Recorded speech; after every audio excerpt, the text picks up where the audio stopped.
Evening. This is NBC Bay Area News Tonight. I'm Raj Mathai. We'll start with our breaking news. That sharp jolt and some shaking on this Monday evening. A 3.9 magnitude earthquake about 30 minutes ago. This was felt in many parts of the Bay Area. The East Bay, where it was centered, the peninsula, San Francisco, Marin County, just about everywhere. Here's what we know. Take a look at the map. 6:29 this evening. So, 31 minutes ago along the Hayward Fault between San Leandro and Hayward. A lot of people telling us this was the strongest quake they felt in years. So far, no reports of any significant damages. We do have our NBC crews on site, especially in the East Bay, getting more details. And getting into our just coming into our newsroom now, we're probably going to see a lot of this. This video, you see this chandelier swinging. This is in San Francisco. Obviously, we also expect a lot of liquor stores perhaps to lose some of their inventory and grocery stores as well. Let's bring in our meteorologist, Rob Mayetta. Rob, we're talking about what started out as a 4.2, and then all of a sudden 10 minutes later starts getting downgraded, and now we're at a 3.9 quake, correct? Exactly, Raj. And what we're seeing on this map, the star indicates where the epicenter of the quake is, and that red line right off to the north and east, that's in the vicinity of the Hayward Fault. And as you heard just a few minutes earlier from our interview with the USGS, they think it is a quake that did occur near the Hayward Fault. They're not sure if it might be an offshoot, smaller fault that could have been involved in this, occurring at 6:29, now revised down to a 3.9 magnitude. But what's interesting is the footprint of the intense shaking as we take you out here towards the Tri-Valley.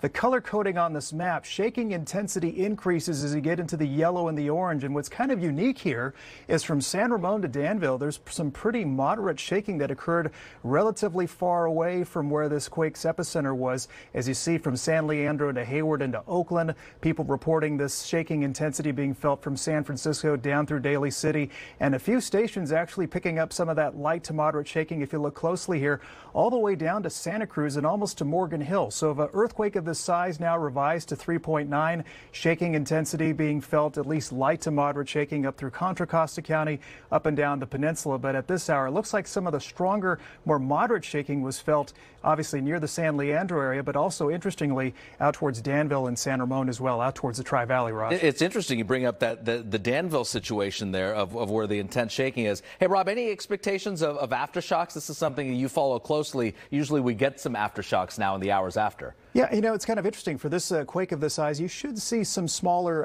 aftershocks occurring so far since this occurred at 6:29. Haven't really seen much yet, but that is the natural expectation. Earthquakes of about 2.0 or smaller, you may see some of that, a higher likelihood of that occurring in the next 24 to 36 hours. I'm trying to jog my memory. January of 2018, so a couple of years ago, or a few years ago now, we had a 4.4. You remember that? In Hayward, in Berkeley, also believed to be along the Hayward fault lines. That was a few years ago. Yeah, in a densely populated area, size of it, any earthquake near 4.0 is really going to get a lot of people's attention. All right, Rob, thank you. Stand by. We have some more questions now. Let's bring in Sarah Minson. She's with the USGS based there in Menlo Park. Sarah, thanks for joining us on this evening. A 3.9. What can you tell us that perhaps we don't know yet? Well, information is very preliminary because it did happen only half an hour ago, but it was in the vicinity of the Hayward Fault, although it's too soon to say whether or not it was on the main strand, and its mechanism was consistent with the overall plate motion in the Bay Area and across California. In the very, very long term, Los Angeles is coming north to meet San Francisco, and you thus see earthquakes with mechanisms that are horizontal sliding, with the west side moving north and the east side moving south, and that's what this earthquake looks like. We just heard perhaps you heard him as well, our meteorologist Rob Mayetta saying there was a cluster of movement there in the Danville area. Is that something that's uncommon, that this happens maybe 20 or 30 miles away, that there's a bigger movement of the earth?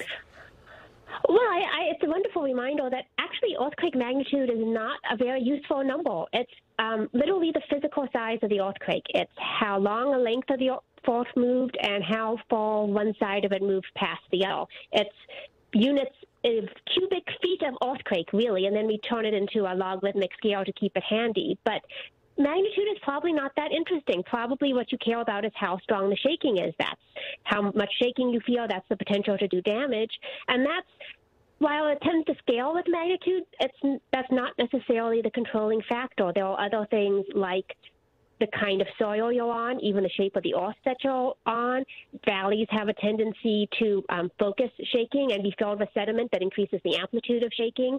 There could be dynamics in the rupture. If the earthquake moves in one direction, it creates higher frequency in the direction it's moving and lower frequencies in the direction it moves away, just like the sound of a train passing you.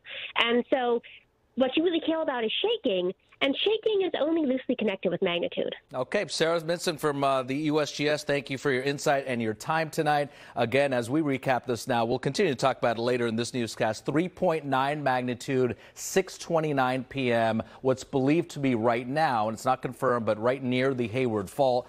This is right near Hayward and San Leandro and San Lorenzo. A lot of people feeling a lot of rolling, a lot of people feeling the shaking. Our crews, again, are on site. We'll come in later in this newscast with more information, perhaps some video, more video of any damage in the area.